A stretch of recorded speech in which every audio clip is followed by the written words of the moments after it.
Hello, I am Adam Hunt. Welcome to the Education of, a new video podcast series in which I talk to different people about their educational experiences and how those experiences fed into who they have become as adults. The purpose of this podcast is to cultivate conversation about ways that public education supports or fails to support learners, and at the same time, we will also gain insight into how people educate themselves in order to create and meet goals in adulthood. It's going to be great. Thank you for joining. This week we will be discussing the education of Mary Ellen and Tice Nielsen of DuoTranscend. You may have seen them not once but twice on America's Got Talent as finalists. They're also currently under contract with Cirque du Soleil, so you may see them sometime in the near future doing something beautiful but which you also do not understand. Welcome, Mary and Tice. Yeah, this is exciting. Yeah. Man, we get to be the first ones. That's so cool. Yeah, absolutely. What is that? Yeah, and I bet you can't guess why. Because we are not very educated. No, that is not why. You guys have a pretty strong social media presence, and I'm hoping that people actually pay attention to the conversations that we have in the course of this podcast and the ones that follow. Yeah. So, I'm totally using you guys. I love you. Hey, we don't mind being used. That's okay. what family's for. Yeah. For getting used. Yep. Okay. Yeah. Duly noted. All about. So I guess I'm gonna flip over to my notes here real quick because I don't know how to do this. I should introduce you first for watchers who are here for education and not because they watch television. So you guys are two-time America's Got Talent finalists, right? Too? Yeah. So all right. 2015 we were top 10, and then just this year we were first runner-up. Cool. Yeah. And you're contracted Cirque du Soleil performers? Yes. Right on. And if you don't know what Cirque du Soleil is, then I don't know what you're doing with your time. You should definitely Google that. What Cirque du Soleil is. And also, for people who don't know, Adam is my brother-in-law. He's married to my older sister, Angela. Yes. Yeah, I totally was going to say that, but and I didn't say your names either. This is Mary Ellen and Tice Nielsen, who performed as DuoTranscend. Yep. So Tice and I were just sort of talking about COVID is still stalking the countryside. How are you guys handling that? What's your regime? How are you staying sane? We're fine because we're keeping ourselves busy. Tice is writing a fitness book right now, and we're working on our fitness business. So this has kind of forced us to finally focus on that, which we've been wanting to do. And obviously, we're sad that our show has to be shut down right now, but I feel like we're in a pretty good position compared to a lot of people we know. So we feel blessed because we have a lot of friends at Cirque and other Vegas shows who aren't U.S. citizens. So they're they can't file for unemployment, which we haven't filed yet either because luckily we have savings, but we could if we needed to. Whereas these people, they're kind of stuck in limbo because if they go back to their country, they get stuck. Some of them won't be able to come back in the U.S., but if they stay in the U.S., they have no income. Yeah. So it could be worse for us. Yep. I totally get that. Angie and I are pretty well set up because we're both teachers. And when we got the I forget what it's called, the government check for $1,200, we definitely spread that around between artist friends. And I've got students who are undocumented and are in a situation. So yeah, that's good. We're in more or less the same boat fiscally as we were before this situation. So you got to take care of people for sure. And I'm glad you guys are taking care of yourselves. That's good. Do you guys have a schedule that you follow each day to sort of make sure that you've got structure to your lives? And more so now when the shutdown first happened, I think the first 2 weeks we would stay up all night and just eat everything. And yeah, dude, we used the first 2 weeks of the shutdown was like vacation, man. We were just pigging out on food every night. We were going on hikes every day.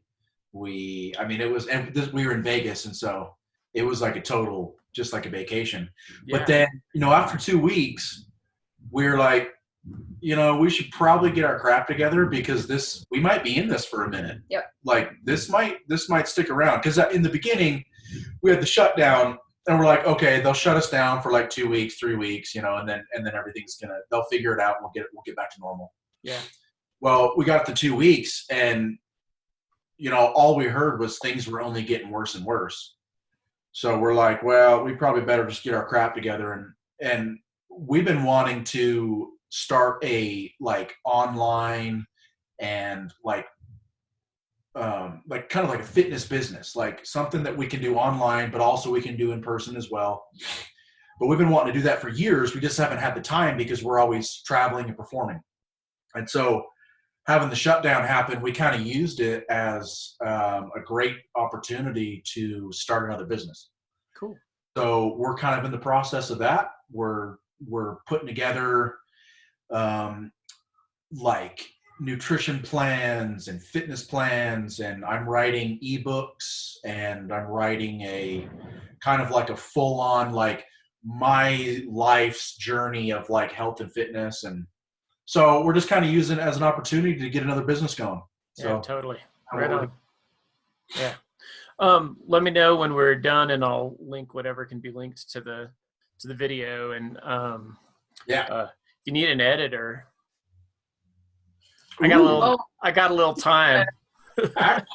We actually should have you read over. I know. I actually should. Hey, you know what? I am getting pretty close.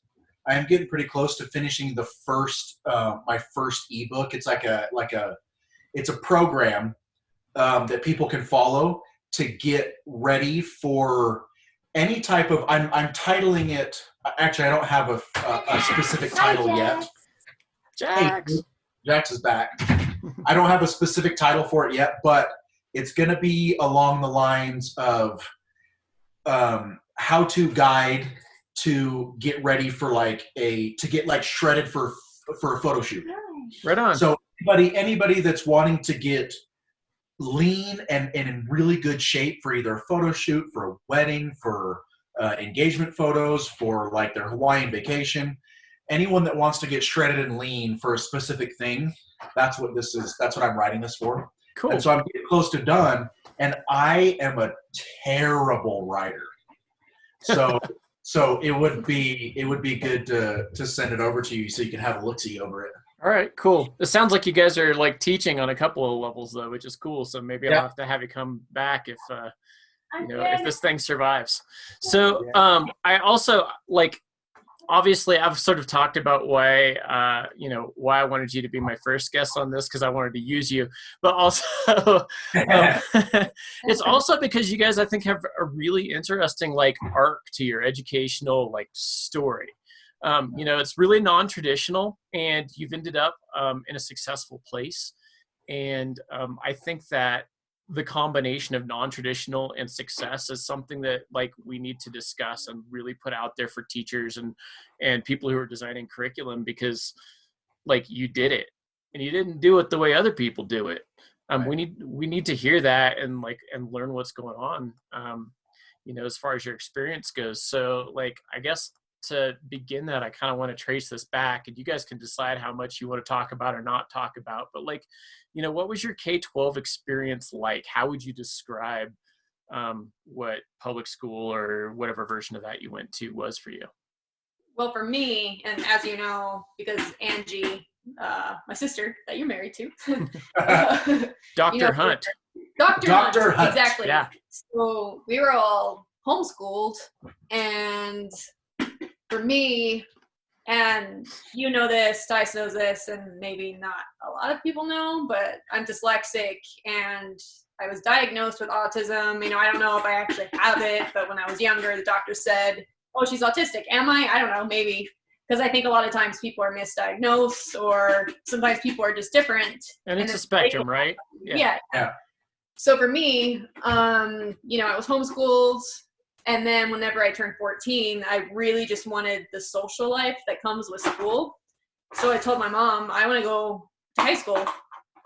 And she was a little bit worried about me maybe not being able to keep up with it because of me being dyslexic, but I really wanted to go. And Angie, my sister, she was homeschooled until she was 16 and then started college, and she got, straight A's. She'd always did really, really well in school. And then when I started going to school, I had this fear of, am I stupid? Am I stupid? And I was really self-conscious about it.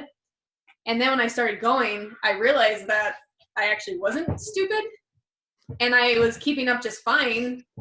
I wasn't taking advanced math classes or anything, but for normal classes, I was getting A's and B's, and then I was on the honor roll. And then I figured out, so by me not going to school, did it actually not affect me? Because I feel like I'm just as smart as everyone here. So what is school? Is it just doing your homework and then you get a good grade? Is it just doing the work? Because I feel like I didn't actually technically learn everything that they learned, but I was able to either fake it or just do the work to get good grades. So I don't know. I'm not sure if I was just good at faking it and doing the homework so then the teachers gave me good grades. But for the first time in my life, I felt like I wasn't stupid. When I got on the honor roll, I was like, oh my gosh, maybe homeschooling was fine and maybe I'm not stupid. And I don't know. But then for Tice, he had a hard time in school, and part of it was because of his eyes. It would hurt him to read because of his eye condition. So for him, reading was a real struggle, and he didn't even figure that out until he was older. And then he was like, oh, it's because it actually hurts my eyes to try and read. But then he felt really stupid the whole time he was going to school. So both of us, when we talk about education growing up, we feel that for him, he felt like the school system was flawed for people like him. And then for me, I felt like if I would have gone to school, age 5 to age 14, would that have been just a waste of time? Because I didn't go, and then I went to high school, and I was just fine. So yeah, I don't know. Totally. Tice, when Mary says your experience was that school was flawed, can you expand on that a little bit, or talk a little bit about maybe expand on it first and then talk about how you think it might have been better given the person that you are or whatever? Yeah, definitely. So I here was kind of so my reasons for saying that I guess flawed would be the word I would choose. I don't think that the school system is necessarily broken. You always hear that word broken. Yeah. And to me, broken means completely unfunctional. Yeah. And I didn't have an experience to where I felt that the school system was broken, but I definitely feel like it's flawed in a way where, and I'm talking specifically the public school system that I was brought up in. Okay. In Salt Lake City, Utah. I can't really speak towards any other school system because I don't know. Yeah. The only thing that I can really talk on is what I experienced and what I knew. So growing up in Sandy, Utah, going to public school basically from kindergarten all the way up to high school, I was in the public school system, and I had a very uncomfortable experience basically every single year in the public school system. And mainly that's because it's hard to explain. It's easy to come up with excuses oh, I learned differently, or I'm just different. Well, yeah, maybe that's what it is. I don't think that's an excuse. I mean, people are all different. So anyway, go ahead. I'm just defending pre-defending it now before people jump. Well, yeah, maybe. I mean, whatever it is, I had a very, very difficult time keeping up in the school system, a very difficult time. And I had to go to, they called them resource classes. Mm-hmm. And basically what that meant was it was classes for the dumb kids. That's what we all that's what it was like. like tagged as, oh, Yeah. you're in the resource class and you're one of the dumb kids. So do you feel like that's what you felt, or that was actual? That's basically what the stigma was. Okay. You know, all the kids knew it. All the kids were like, oh, if you're in the resource class, then you're an idiot. So basically, I had a really hard time reading. Yeah. Reading was really difficult for me. And then kind of paired with that, comprehension. So not only was I a bad reader, but when I was like reading something, or even if someone was reading something to me, the comprehension aspect of it was really hard for me. Yeah. And so I would get bits and pieces of it. And then while most of the other kids seemed, as this is what it seemed like to me, it seemed like the other kids were really catching on pretty quickly, and I was just left in the dust. And so I had a really hard and really just a bad experience with the school system. And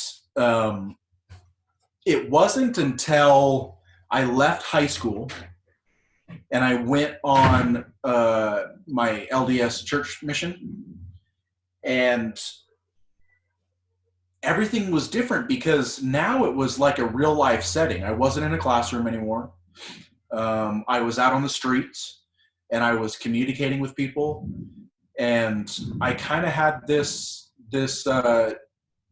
realization, kind of like what Mary had when she finally went to high school after being homeschooled. Kind of had this realization like, wow, like I went my whole life feeling like I was dumb and slow.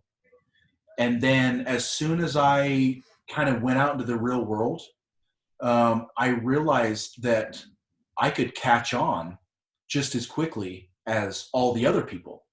And so, again, I don't know how to explain it. I just did not learn very, very effectively in the public school system. It just was so hard for me. And there was nothing I was interested in. I had a hard time finding interest in any of it. I felt just like it was so difficult. And so, yeah, so that's kind of my experience. And you know, I saw things that I think could have been done much, much better, like in terms of like teachers putting more effort into the program.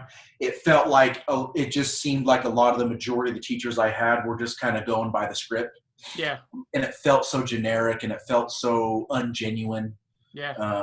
And so, I don't know. It wasn't a pleasant experience for me. But I don't know. yeah. I feel like today things are starting to slowly change where people are being more accepting of people who learn differently. Mm-hmm. It seems like there's a lot of teachers like you and Angie who can see somebody who learns differently and they don't treat them like they're stupid.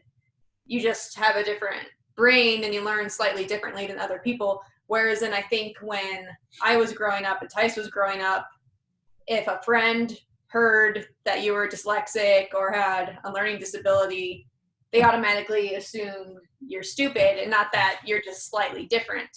So I think for us, that was the struggle with the school system. Hi, Jack. Say hi to Adam. I think Adam, I think that if I would have had more of a like one-on-one experience. So I actually I thought about this, you know, a little while ago, and I almost wondered if I would have done better in like a homeschooled environment. Yeah. Because I think partly what was going on with me was because I was falling behind, and this is what happens in my experience with the public school system. As soon as you fall behind a little bit, it is so hard to catch back up. Yeah, and I'll tell you, like, some of that is class size. Like, I've got 157 students right now, which is like, wow. like a lot. But like, when Mary said, like, people like myself and Angie are paying attention and changing up the way that teachers think about students, I can say that there's still like systematic problems that makes it so that students are falling through the cracks who really shouldn't be. You know, like kids who I can see have well-defined interests that I could play to if I didn't have so many students, and other things like that, that there's just no time for it, because 157 kids is it's a lot of kids. There's this thing called the Dunbar's number, which is a sort of like social psychology thing that says that you can only really know about 150 to 200 people, like really like see them as real people, and everybody else kind of gets placeholders. If you were raised correctly, then you are able to treat everybody like a human. But there are people who just never make it inside of your bubble. I think cracks.com called it your monkey sphere. They just don't make it inside, and you don't think about them when you're not face to face with them or whatever. Hey, Jax. And 157 plus my family members and my friends and whatever else. Plus every year, I meet 150-ish new kids. So there's no way to let them all into that monkey sphere with me. But I'm not arguing with you. I'm saying like I understand the problem, and while Mary said some really nice things about us, like we're still totally in that that system that I think grinds some kids down. And I was one of those kids too, so I kind of get that. I won't talk about that too much right now. And the thing is like a lot of it too, like I can't blame the school system entirely that I was in, because a lot of it was just like I said before, none of my interests lined up with anything that I was learning. And so, it's like, how it is when you're trying to learn something that you have no interest in whatsoever. Yeah, totally. I don't think you should attempt to take the blame. I don't think anybody's going to read what you said wrong. I think that like interest-based learning is maybe an important shift that we need to make in our educational system that isn't really happening. I mean, it happens on kind of a minor level. If I can work a kid's interests into English language arts, and it's, somewhat convenient, I do my best. But with as many kids as I have, like there are lots of kids who their interests are never addressed. So I totally get that. And I don't think you need to explain that. Was there somewhere outside of school where you guys feel like you're receiving an education or educational guidance, or something that has played into who you have become, like quality learning of any type? Yeah. Well, for me, and I mean Angie too, since we were homeschooled, my mom put us in theater to help us get friends and be more social. And I feel like the arts really helped us to express ourselves and for me to become less shy. But really, the most education I feel like I've gotten was just being forced to live in the real world. And, you learn how to take care of yourself. And, those are things you can't learn when you're living at home with your parents. Yeah. So when I was 18 and I left home to go to school in Utah, I feel like that's when I really started to grow up and really started to learn a lot about life. And I wanted to finish school, and the only reason I didn't was because of the money. So I think college is a great thing. And because I consider myself almost like a feminist, I feel like, if you're a woman, you should go to school, because there were so many years when women weren't allowed to. I think it was the 1840s when the first woman even graduated from college. So for me, I'm like, I should just go to school just for the principle of it, because I'm a woman. And, forever we didn't have the right to go to school, and now we do. But it's expensive. Yeah. There's other countries in the world where the government pays for the school. And I'm not saying that I necessarily agree that, someone else should have to pay for your education, but I do feel like the education in the USA is too expensive. Yeah. Well, and to clarify, you come from West Virginia, which is an economically depressed region of the country, and a university education definitely isn't the norm there. Yeah. And isn't and isn't even super common within your family. You definitely have family members who've been to college, and you have family members who've graduated from college, but like it's not even the norm within your family, I think. Yeah, right? my dad was the first one in his family to graduate from college. And then my older brother, he went to college. Angie has her PhD, and then Sarah's a nurse. But Yeah. To clarify, though, there are 8 siblings. yeah, So. and, yeah, and that's not even counting like the ones we've like adopted. Right. Totally. But, you know, me, I didn't finish school, and it was strictly a money thing. If I had the money, I would have finished. But you know, I moved away from West Virginia, and I wanted to make a life for myself. And I could have gone back home and probably finished school back there because it would have been cheaper, and I could have lived at home with my parents. But I just didn't want to go back home. I wanted to stay out west and kind of like figure out who I was. Yeah. And I just started working. And the first full-time job I got in Utah was at the show with the cliff divers. Mm-hmm. And then I got moved into a manager position running all the entertainment. And I really started to learn a lot about managing people in entertainment and putting shows together. And what's funny is at that time I was dating, you know, different guys. And one of my boyfriends that was pretty serious, and his parents, they had a big problem with the fact that I wasn't going to school. And I was like, well, you know, it must be nice when your parents pay for everything. Right. You know, it's different. I'm out here paying rent and working, and there's no way I can afford to finish school right now. I could have taken out more loans, but I already had debt from going to school, and it was just stressing me out. So I'm like, I just want to work right now. And then when we started performing, me and Tice together, that just kind of took off. And, you know, we've been able to make a living. We don't have any debt besides our mortgage. And for us, it's been like a real career. And I feel like the people who judged me for not going to college, I'm like, well, I mean, we're doing just fine. We've never had to ask for help from anyone. Whereas then some people I know who judged me, and I'm specifically talking about like guys that I dated whose parents were like, well, if you're going to marry her, she needs to go to college. And I'm like, well, are you going to pay for it? Because I don't have the money. Yeah. But now looking at them, I'm like, well, I think I'm actually in a better place than you are because I worked really, really hard for it. And just because I don't have a degree doesn't mean I'm not smart and I can't take care of myself, because clearly I can. That being said, I still like the idea of going back to college and getting a degree. I just need to figure out exactly what I want to study before I put money into it. That was my next question, was what would it be? Because like you're a professional is at the top of your game, like in your field right now. And I feel like you followed your passion. Maybe it wasn't the passion that you like anticipated. Yeah. You know, but you look like you love what you're doing. Yeah. I never really thought it could be a real career, because when we started pursuing circus, a lot of people, I think they looked at us like, are you serious? You're clowns. You're just going to be bums. And I'm like, yeah, well, we bought a house.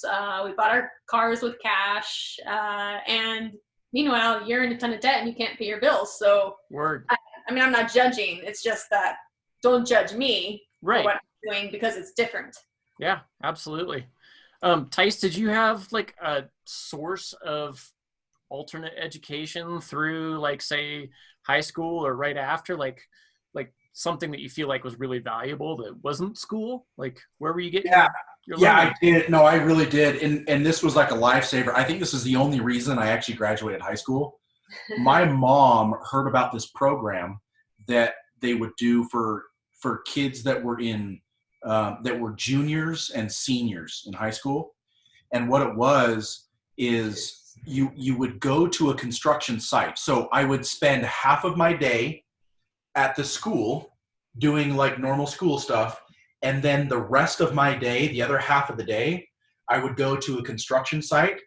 And the high school kids, we literally from the beginning of the year to the end of the year, we built a house. That's killer.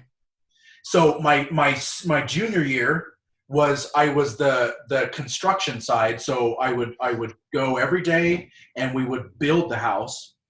And then there was another class of kids that were the electricians, and they would wire the house.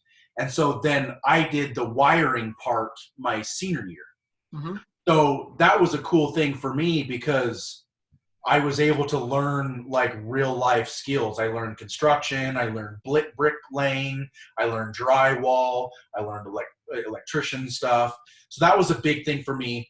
But even before that, even before high school, one of the big things for me was I was lucky because I was in a really tight community in my church, and we had an amazing scout program, like the Boy Scouts. Same.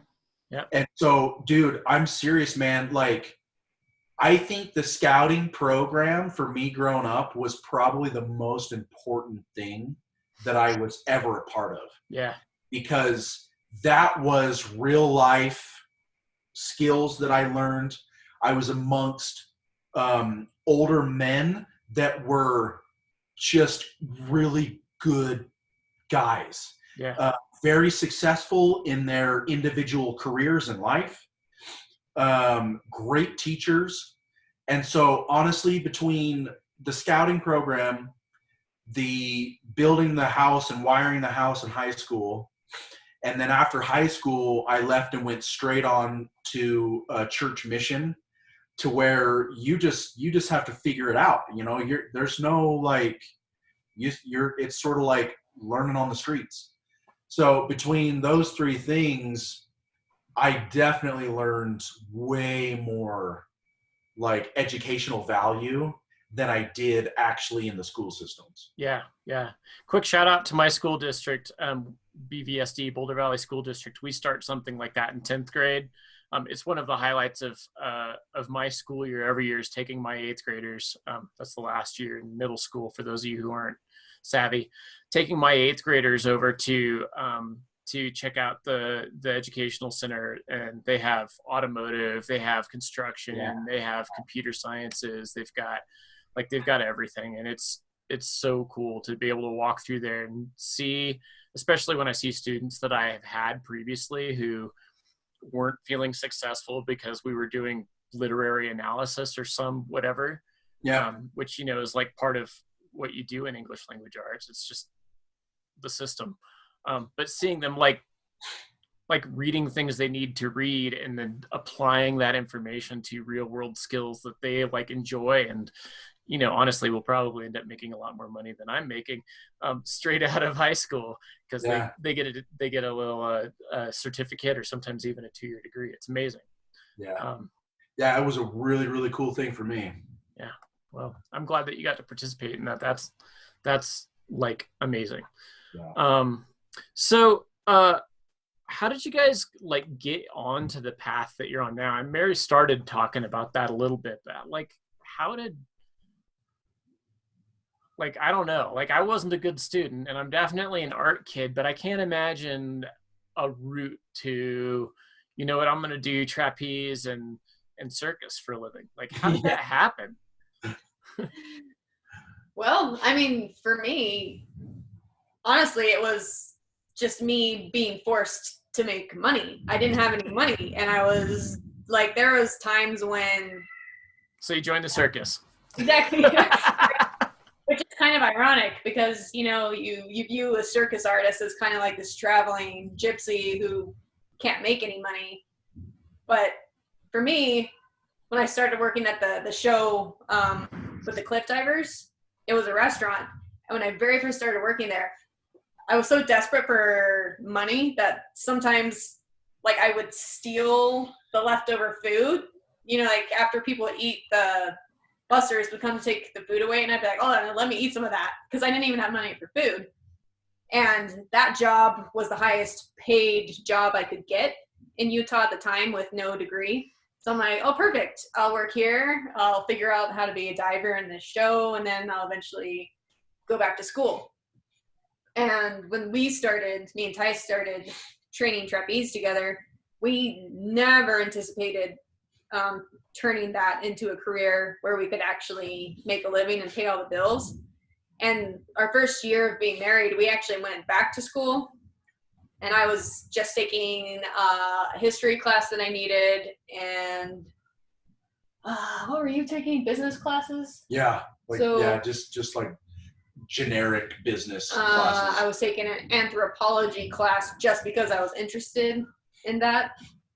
But again, school is expensive, so it was such a slow process for us because we're like, okay, we can only afford to take a few classes each semester. So it would be so long before we actually graduate. And in the meantime, we were learning trapeze and happened to audition for a show in California that was paying really well. And when we got that job, we took it. So school, got put on hold, and we just never went back because we started working our way up in the circus world. And I know a lot of people who have tried to be a professional artist. Maybe you feel like you're never going to make it, so you just give up.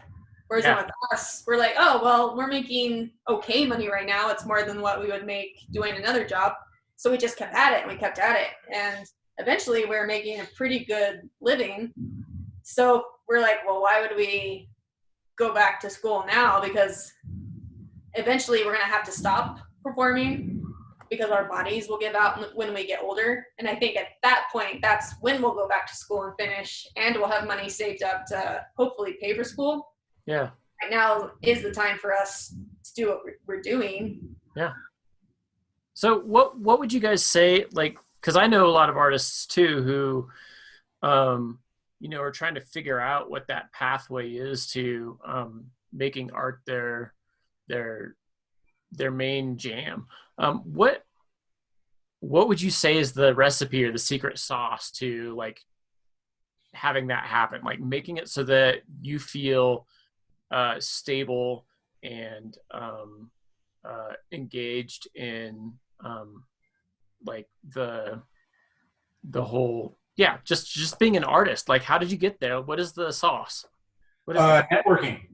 Yeah. Networking for sure. I mean, that's what, so here's kind of how it like step by step how it worked for us.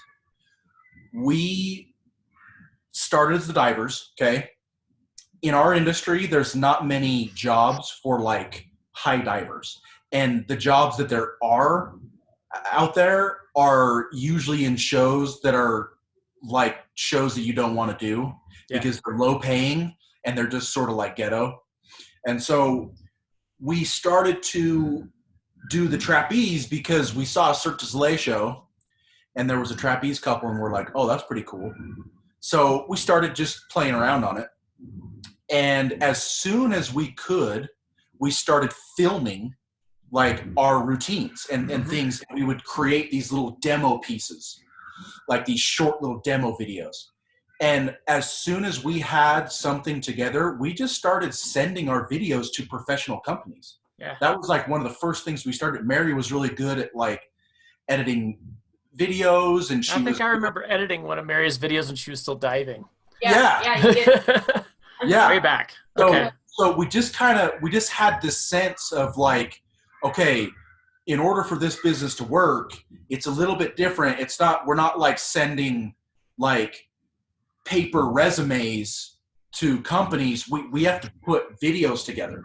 Right. And so we put a video together and started just physically auditioning for shows. Because we're like, we can't make it as divers. There's nowhere on earth that we could go dive together and make this a real living. Right. So we have to do an act together. It's the only way it's going to work. And so we started putting the trapeze act together first. And then we just started trying out for shows. And so luckily, one of the shows we tried out, it was actually like the first show we tried out for was SeaWorld San Diego. Oh, yeah. So that was like the first show that we physically went and tried out for.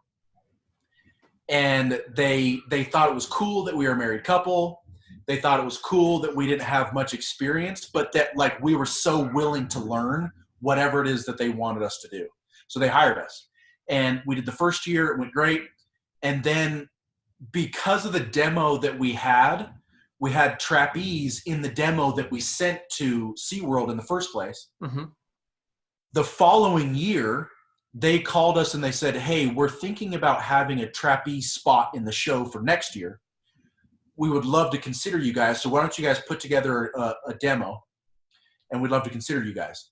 And so, man, it was just like 3 times a day we were training trapeze, just training our butts off because we wanted that spot so bad. Where did you learn those skills from? Like, how did you access that skill set? So actually a lot of it came from just the background of like acrobatics. So doing diving kind of teaches you this air sense, this air awareness. And so when we got on the trapeze bar, it's not at all like diving, but it is similar in the sense that you're in the air and you have to learn to use like the air and like kind of like you learn to like move your body through space.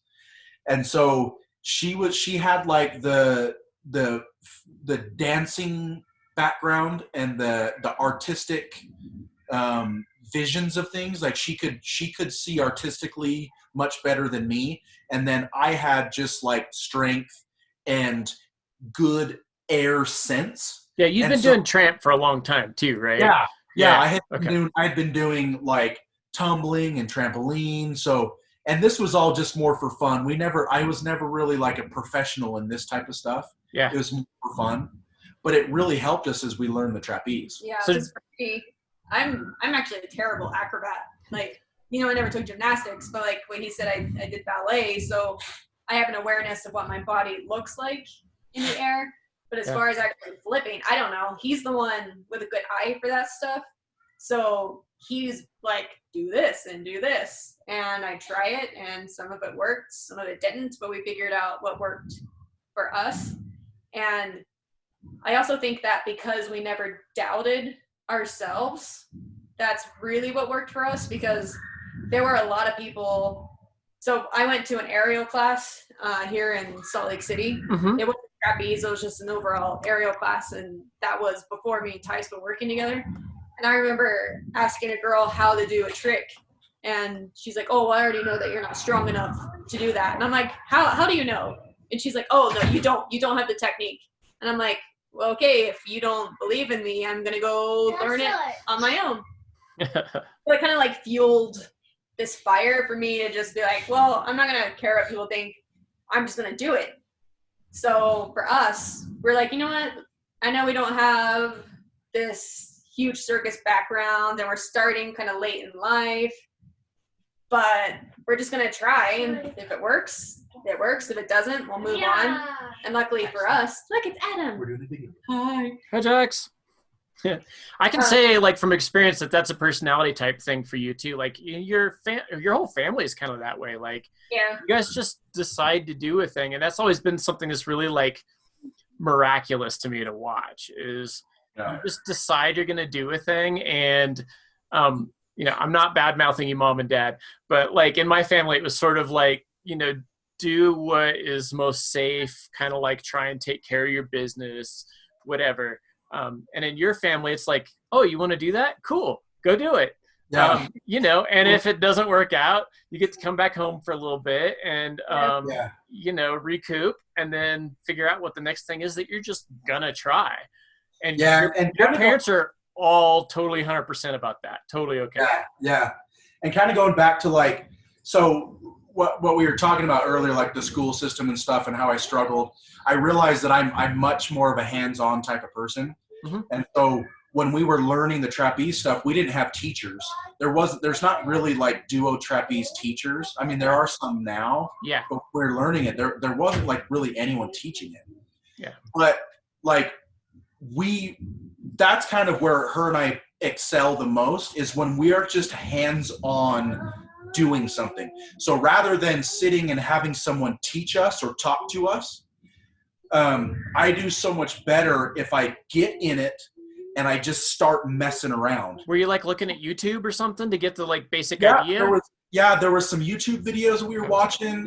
When we first were starting out, there weren't a whole ton of trapeze couples that were doing stuff. Yeah. So what we were doing is we were just pulling ideas from everywhere. So oh yeah, we would watch like acro dance to try and get some ideas from that, and then we'd be like, oh, how can we incorporate that in the air? There were a lot of duo trapeze couples who were actually like girls. So that used to be a thing in Cirque du Soleil, was they would have twins do this trapeze act. Yeah.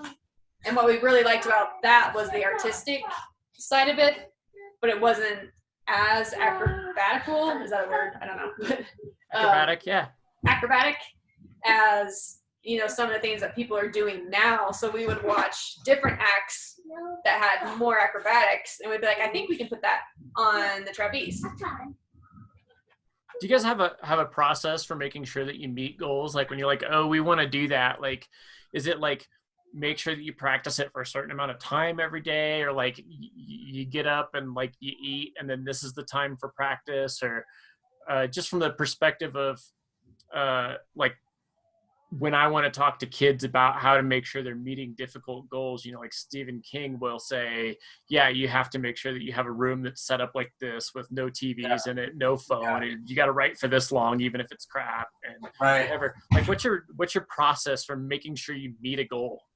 Yeah, we kind of have processes. The thing with us though that makes us a little bit different is because what we do is super physically demanding and dangerous, we don't really follow the same principles as like maybe like a writer, how a writer's like, regardless if you feel like crap, you need to write for an hour a day. With us, it's a little bit different because if we don't feel good, it's really difficult for us to just like hop on the trapeze and just like and tough it out, even though sometimes we do anyways.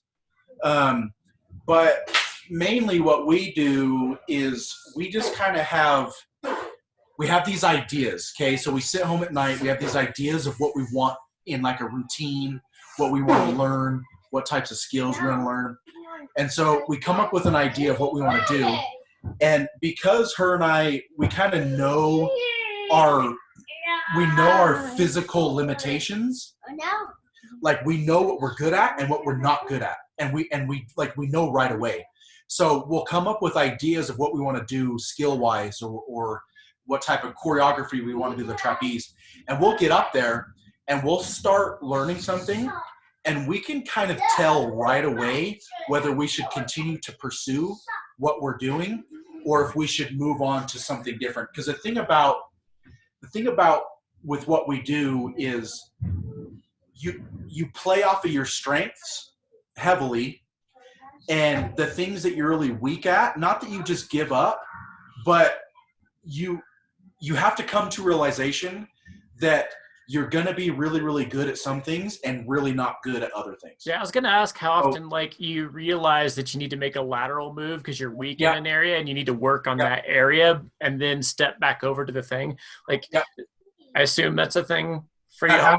That's been like our entire like process. And what's interesting is we'll think about something and we're like, oh, we're not gonna be very good at this. We just know how both of us are, and we're like, we're not gonna be good at this, but we're gonna do it anyways. So there's never anything that we just say no to, because we've had in times in the past where we're like, okay, like we think we're gonna be really terrible at this, and then we go to do it and it was way easier than we thought. Yeah. And so we never just like shrug anything off right away. We always we make a plan, we show up, and we're like, this is the plan, and we're just going to do it regardless. Yeah. And then once we've done it, we'll kind of make a decision whether we should continue to pursue or if we should back off and pursue our strengths more. Okay. And so we've been surprised at how many times there's been things that we're like, we're going to suck at this, but then we actually end up being good at it. Yeah. And it becomes a main thing in one of our routines. Yeah. And so, but yeah, we always have these plans. We're always planning things out. It's usually like the night before we go into the gym. Yeah. We have this cool idea and we're like, oh, let's try this tomorrow. Cool. So, right on. Yeah. All right, so I'm gonna like kind of circle back to a little bit of like public education talk here. So like, um, I am curious about like what you guys sort of see the like your hopes for the future of public school, as well as what you think is maybe going to happen if those two things are different, and how you're like applying those to the life of your kid, since you've got a kid. Like, um, because you have both had separate but in some ways similar experiences with public school. Like, how is that affecting the choices that you're making for Jax? Yeah, we've been looking into, there's a lot of different styles of like, and what's cool is I think there's plenty of people that are like us that notice the difficulties that are in just like the standard public school system. Mm-hmm. So it seems like there's a lot of schools that are popping up. There's a couple of schools that I was we were online looking up, and it's, there's schools that are like performing arts schools. Mm-hmm. And so I just wish that like growing up, I could have been a part of some like performing arts school. Yeah. I mean, I think that would have made all the difference in the world for me. Being able to be hands-on more often. So I think with Jax, our vision for him is we want to get him in some type of performing arts school, like right off the bat. Yeah. So what I would love is for him to first find the interest in the arts. So that I want, number one. So like dance, music, stage, just being on stage at some level. Yeah. So I would love him to be first interested in the arts. And then as he gets older, I would love to find some sort of institute, school of some kind that is like the point of the high school or whatever it is. The point of it is having these kids focus directly on like a path. Yeah. And so it'd be cool if Jax could have this broad artistic youth growing up. And then as he gets towards the high school, I want to find something that we can put him in that like hones in on his specific strengths. Yeah. And so here's my follow-up question to that, though. Do you feel like if that same situation had been set up for you, that you would be where you are right now? Like, I don't know, man. Would you be building houses, I know, that's the thing. You're exactly like, you're right. Like, I almost wonder that if I went to a private school, or if I had a way better experience with school, I almost wonder if like my life would have been like even worse. That is what I meant. That is what I meant. Like, I almost wonder if like I would have gone down a path that I wouldn't have loved or had as much interest in, because of that. But no, it's hard to say. Like, yeah, because like, I don't know, I can't remember if you talked about it, but Mary talked so much about that like learning curve after she was like kind of on her own, figuring out what was going on. And I know that was important for me. I didn't have anything figured out till I was 22 or 23. Yeah. I think that in some ways I would have loved to have worked with my hands, and if that experience had been offered, totally. But in a perfect world, I think I'd be like a music producer or a artistic director or something like that. I love teaching, and I'm not upset that this is where I am. But I also wonder if somebody put me on that track when I was 16, if I would have just ended up doing something I don't care about, just because. Yeah, they still have to generalize and get the most kids to the right place or whatever.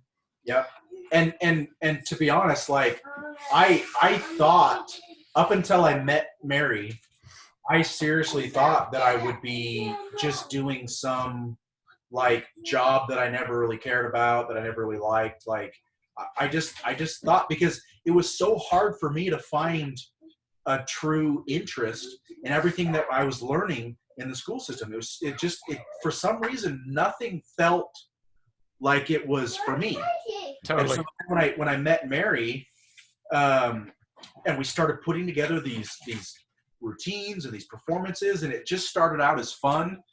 And then we started to see the potential in it, and we're like, oh my gosh, like this could be like a career. This could be something that we do for the majority of our lives. Yeah.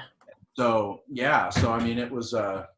But yeah, anyways, like with Jax growing up, like my ideal, like me personally, we'll see how he is as he grows. But my personal like hopes for him would be just to be super stoked on the arts growing up, and then once he gets into high school, we just like hone in on like a particular skill, and he just becomes the best at whatever that is. That's awesome. Cool. So I've had you guys for about an hour now. So before we kind of shut down the interview here, what do you guys have going on? Your artists, COVID's like changing your game plan for sure.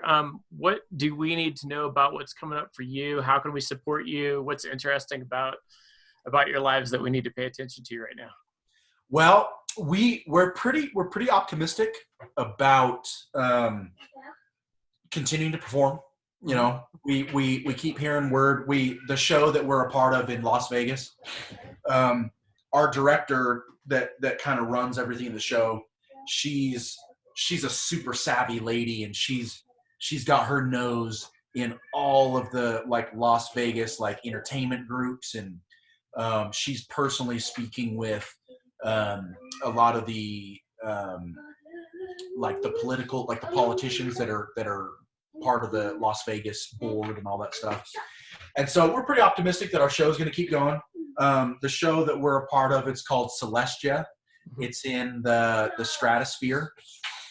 And so we're optimistic. We think at least come summertime, so by maybe late June or July, we should be back performing again. But then again, Mary and I, we've started another business. We're going to be doing like a lot of like personal training, mainly online. Mm-hmm. So we're writing fitness programs, we're writing nutrition programs. We're going to be taking on clients to personally train them, because my actual first passion, my first love was fitness. So I was into fitness and health and all that stuff before we started performing. Yeah. So, you know, we've been wanting to have kind of a fitness business for a while. We just haven't had time. So, you know, during COVID-19, it's given us a lot of time to put this new business together. So we'll be doing both now. We're still going to be performing as much as possible. Still going to be trying to get on TV shows and keep that going, but then also have the fitness side of things as well. So yeah. So I get all my my fitness through ADHD, but Dr. Hunt has definitely run your videos a couple times, and like she is a workhorse. She can go forever, and she was busted afterwards, like in a good way. So yeah, they're definitely good. Hit me up with the links afterwards, and I'll make sure those get posted at the bottom here. So awesome. Yeah. So I'm gonna end the recording here, but I really appreciate you guys giving me your time and giving the rest of us educators your time to talk about your experiences and to learn from y'all. Definitely, man. Yeah, it was good to talk to you. Thanks for bringing us on. Yeah, love you guys. Wish your podcast the best. Planning on coming there if zombies attack. And we're still planning on coming there if COVID goes away. Yeah. Love you guys. Love you. Cool, man. Love you too. We'll talk to you. Thank you so much. Yep. Bye.